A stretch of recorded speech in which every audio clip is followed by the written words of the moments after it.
Hi, magandang gabi po sa inyong lahat for our fourth and bonus reading for the day. Tingnan naman po natin kung ano po ang makikita natin sa fourth reading of the day. No?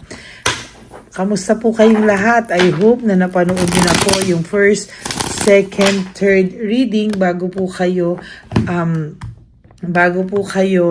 tumalon dito sa ating fourth reading of the day. Okay?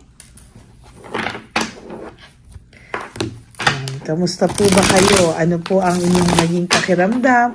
Sana po napanood nyo na po lahat, no? And yung kahapon din po. Yung kahapon po is really a very, very powerful reading po, no? Basahin na po natin maigi, no? And from here, we will choose 20 cards.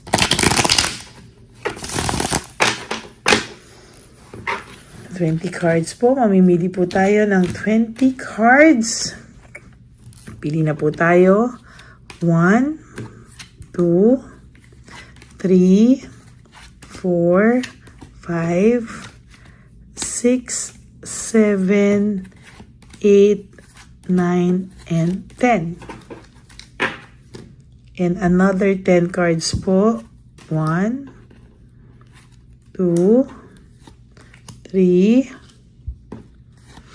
4, 5, 6, 7, 8, 9, and 10.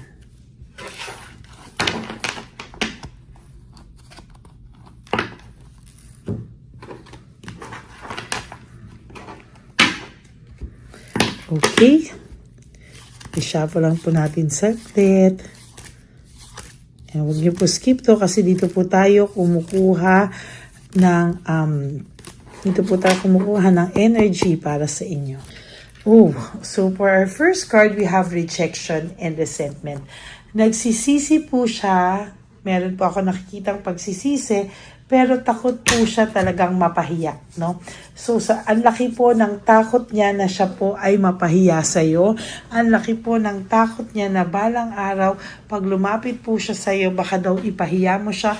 Katulad po ng mga nagawa niya sa iyo, no? As a matter of fact, itong taong ito po kasi ay pinahiya ka, no? Pinahiya ka, siniraan ka po sa mga tao. Kaya po siya po ngayon ay natatakot, no? Malaki po ang takot niya na gawin mo din po sa kanya yan or mapahiya po siya na ayaw mo na po sa kanya pag siya po ay lumapit sa iyo. Okay, gusto niya pong i-avoid yung pagkapahiya niya or gusto niya pong i-avoid yung conflict sa kanya, no? Sa totoo lang po, ito pong taong to ay nakakaramdam ng matinding conflict right at this very moment.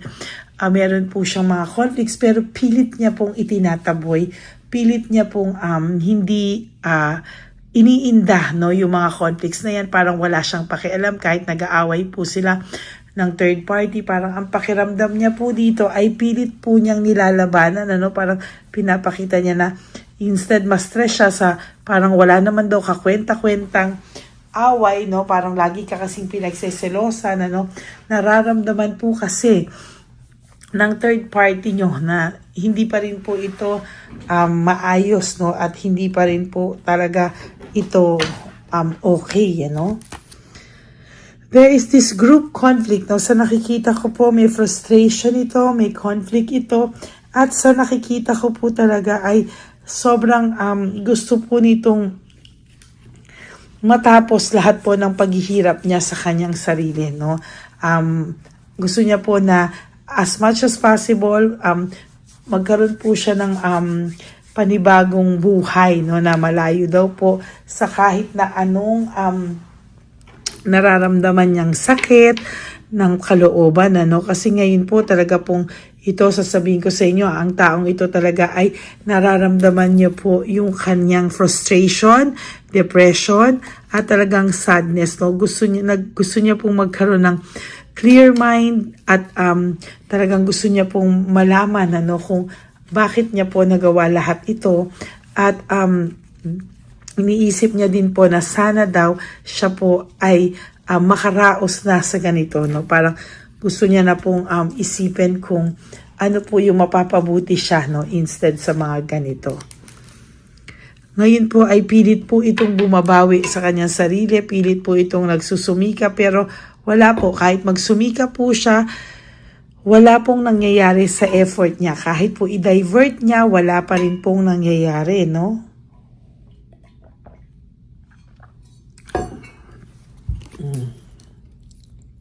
Samantalang ikaw, nababalitaan niya po na marami kang blessings, you are surviving, at sa nakikita ko ay patuloy pa rin po ang iyong buhay, no?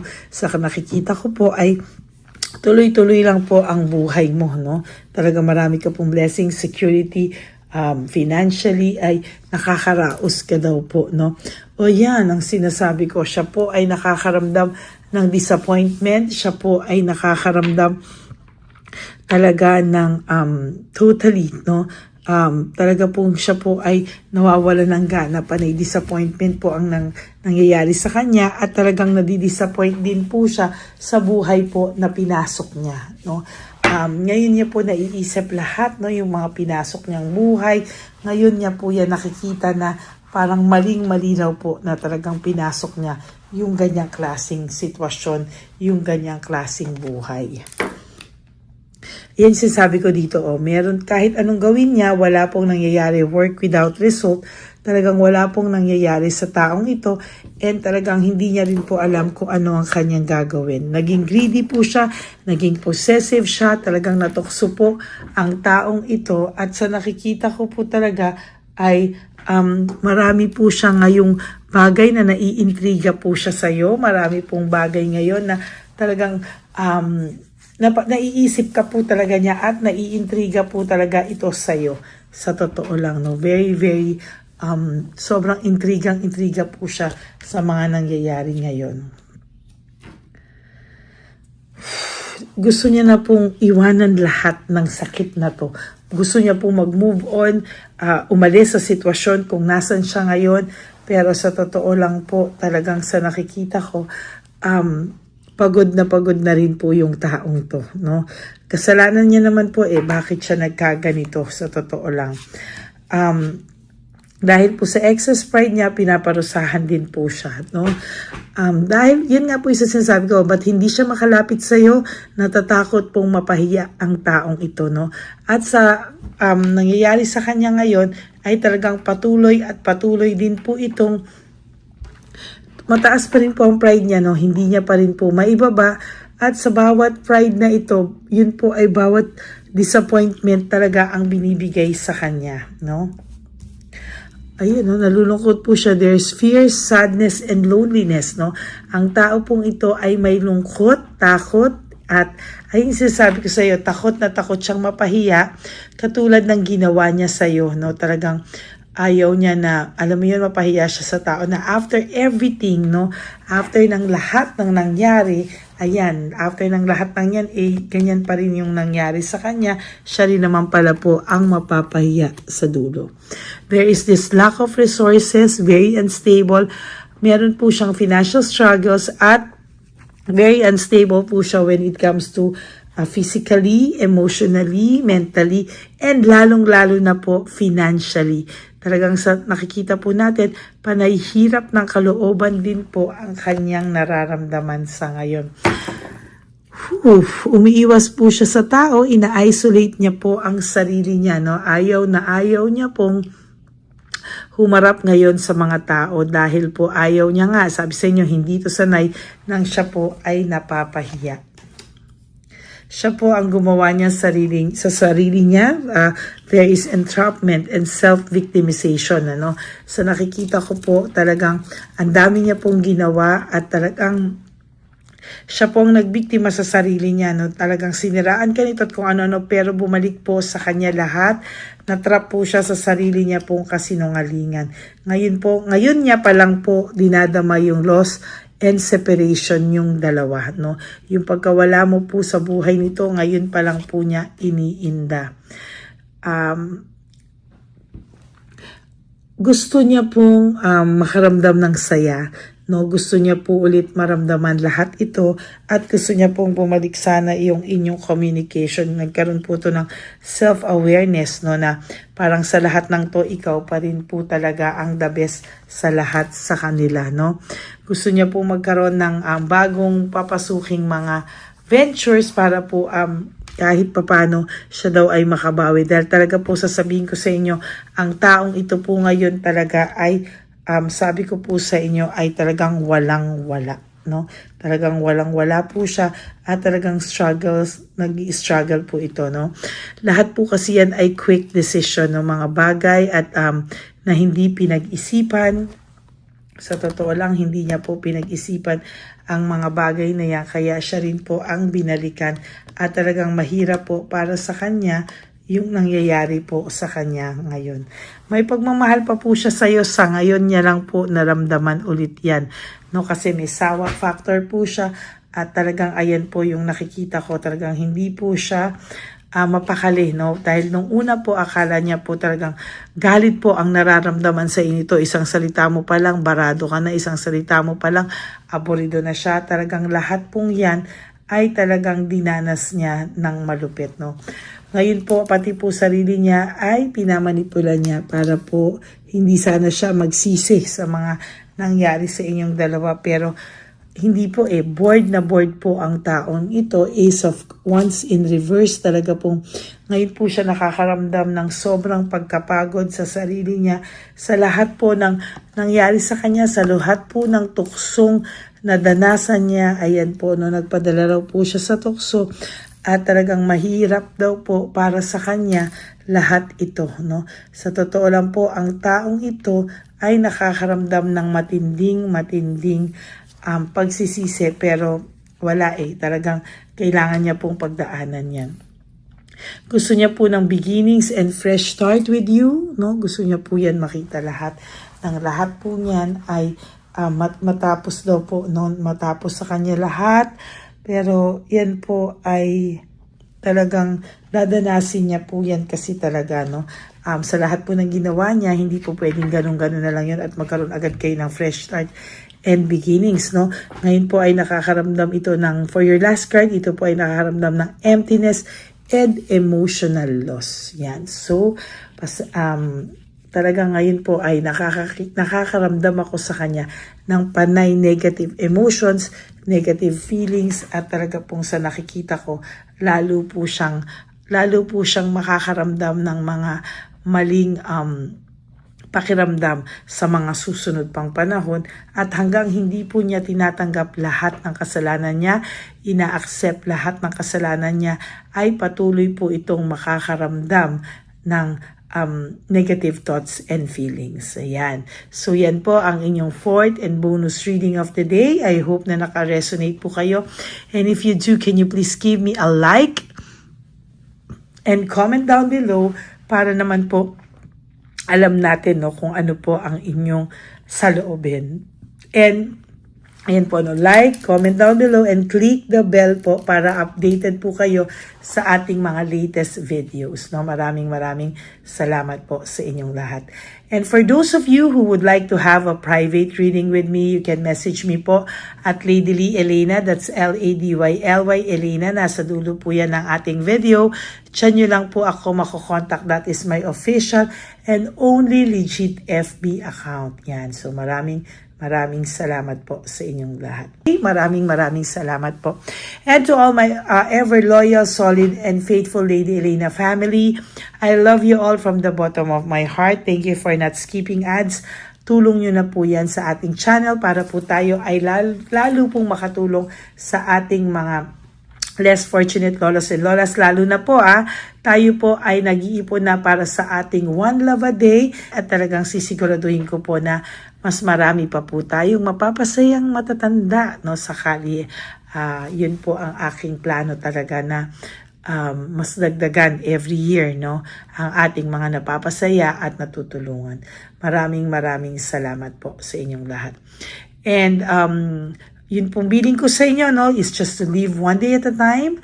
You do 3 things that will make you happy for the day. Prioritize yourself, Be grateful, enjoy life, and love yourself because self-love is still the best love of all. Na tayo po ang may responsibilidad na mahalin ang ating mga sarili at yan po ay talagang obligasyon natin at responsibilidad sa ating mga sarili. Bonus na lang po kung mamahalin tayo ng mga taong mahal natin, pero yan po ang gusto kong iparating sa iyo, na mahalin mo rin po ang iyong sarili. And always remember that life is so short, don't make it shorter by stressing yourself from all the pains and heartaches na binigay sa inyo na kahapon. Just surrender everything to the divine universe and just let go and let God write your life and love story. I will be back for another set of reading for tomorrow, Tuesday, no, another powerful reading, no. At magbabalik po ako sa inyong lahat. I love you all and God bless you. Bye!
Bigay ni Papa Jesus. Sa'yo. Ito pa nung. Go ahead. Pera. Wala na, that's it? Ito po pera. Ito pa pera, oh. Bigay ni Papa Jesus. Kain mo yan, ha? Wala ka ng pera dyan, ha? Okay lang kami. Para sa iyo yan, para sa iyo. Yan ang isip niyo. Pagkain mo yan, ha? Saan ka pa? Bye-bye. Yung pagkain mo kunin. Bakit? Lagay mo lang po dito. Pati po. Pagka po, may bibigay lang po kami sa'yo. Bigay po ni Papa Jesus. Yan, para po sa'yo yan. Ingat po.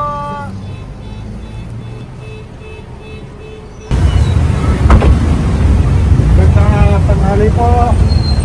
May bigay po si Papa Jesus sa inyo. Salamat po. Ito po. Salamat po. Tigisa po kayo sa Pampaw. Thank you po. God bless po, nanay. Ingat po bukal na. Apo, apo, apo. Ako naman po. God bless.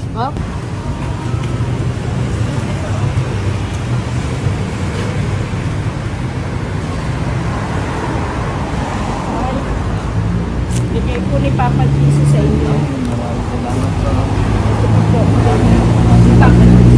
God bless po. Kuya, pangkain mo po yan, ha?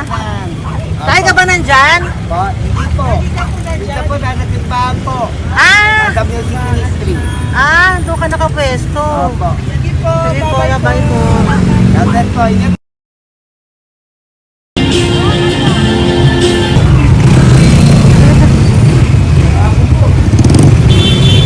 Pabigay po ni Papa Jesus.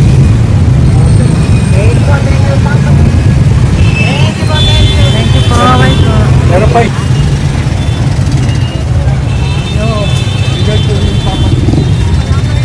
Salamat po. Yun.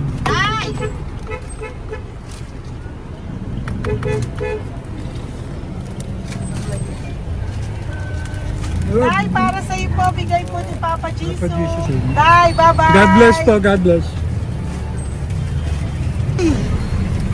Para sa iyo po, bigay po ni Papa Jesus.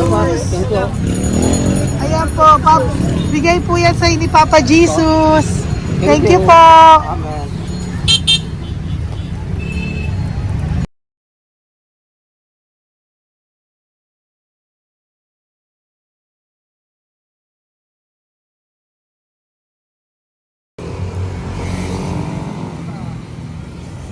Bigay ni Papa Jesus.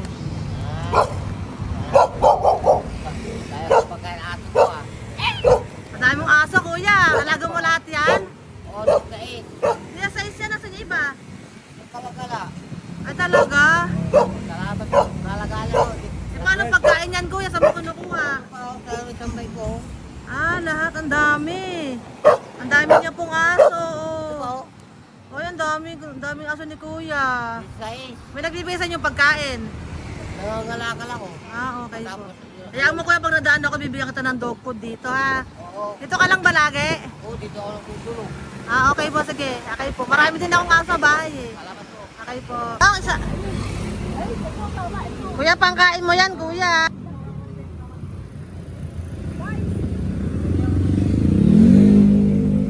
Nangangalakal ka, kuya? Sige po, thank you po. Maraming salamat, ma'am. May pagkain ka, nanay. Sa hirap ng buhay ngayon. Eh, ba't nandito ka, nay? Tagasan ka ba? Yung arthritis ang sakit ko eh. Tagasan ka ba, nay? Sa plan, lado eh. Ah, sa Pladway. Oo. Okay po.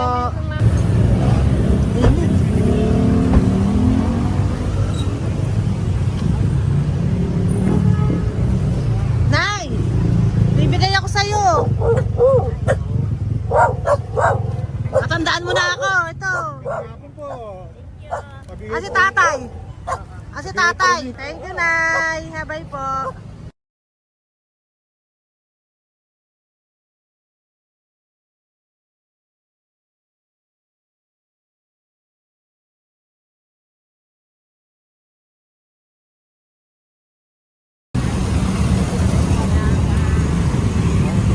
God bless, Nay. Thank you po.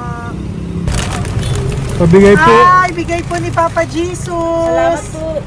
Bigay po ni Papa Salamat po, Jesus. ate. Ito po, oh. Salamat po. Bigay po ni Papa Jesus. Ito pa po. Salamat po, tay. Salamat po, Bye-bye po. Maraming po salamat. Kayo, ate. Opo, ingat po kayo. Taga saan po kayo? Taga Tayabas, Quezon po kami. Mga aita po kami sa Quezon, mga katutubo. Ah, sige. Ingat po. God bless.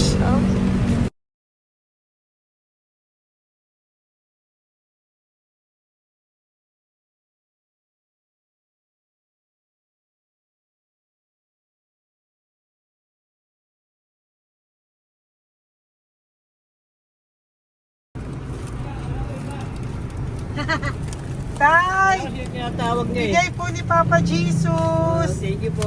Ayan po. Sobrang Ang sipag mo naman, tay. sipag-sipag nyo naman po. Kanina po kasi, taglagas ngayon, taglagas. O, pang merienda niyo po yan, Sige po, ha? salamat po sa inyo. Tapos yung road bags po, Kala ko uwi sino niyo po. binubusinahan niyo eh. Ah, sige po, na bye-bye po. Sige po, salamat po. Bye-bye.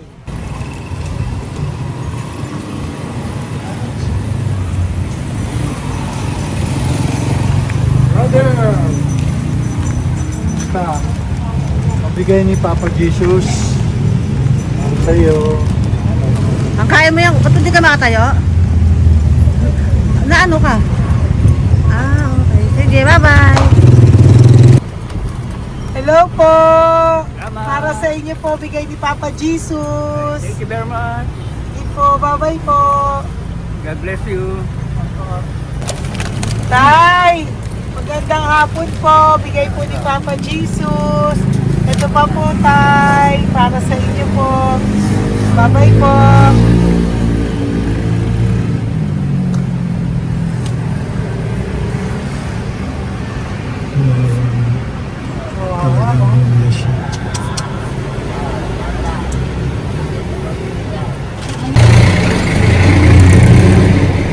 Ate! Teka lang. Baka maano siya. Ito po, oh, bigay po sa'yo ni Papa Jesus. Ito pa po, oh. Pera po. God bless po. Okay. Taga saan ka po? Sige, ingat ka po, ah. Hello po, magandang hapon po. Ano po? Bigay po sa'yo ni Papa Jesus. Thank you, madam. Tsaka ito pa po, para po sa'yo. Salamat. Thank you po, ingat po. Thank you, ma'am. Sige po.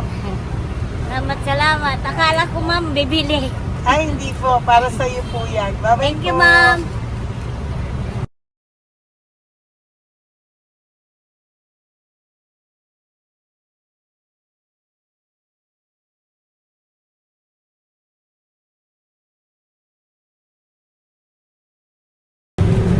Hi.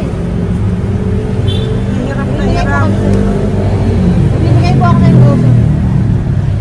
Hirap na hirap Dito siya. po tayo, dito sa kabila. Hindi mo siya lies pa yan. Kawawa naman. Tay, magandang araw po. Oh Lord. Bigay po ni Papa Jesus. Ay, ito po, ano, pandagdag po. Dagdag po. Bigay po ni Papa Jesus. Thank you po. Thank you po. Kawawa naman. Diyos ko, hindi na siya makaano ko. Ano? Kapag may tatawagin lahat. Ano kami yun? Nalilito ko lang. Siyempre, ang bigat niya.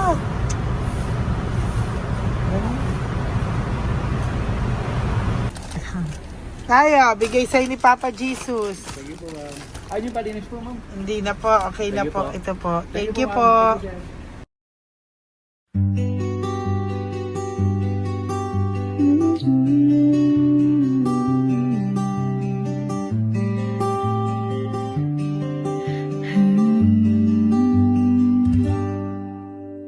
Nasa panahon ako ng kalungkutan, panahon na hindi ko alam ang gagawin. Nalilito, naguguluhan, nagtatanong sa sarili, ano nga ba ang gagawin ko? Nang biglang nag-browse ako sa YouTube at biglang lumabas ang channel mo, ang mensahe na noon ay nilabas mo. Angkop sa nadarama ko. Unang beses lang dumaan ang channel mo sa browser ko. Hindi ako nagdalawang isip na hanapin ang Facebook account mo at mag-message sa'yo. agad ka naman sumagot sa mensahe ko. Hindi ko alam ang damdamin noon, dahil parang may sumungaw sa aking pag-asa. Nang kaliwanagan sa dilim ng gabi, dumating ka, ikaw ang sagot sa panalangin. Salamat dumating ka at nakilala kita, Madam Elena. Nabago mo ang pananaw ko, noon ay malabo, ngunit ngayon ay may linaw na tinatahak. Salamat sa Diyos, ikaw isang anghel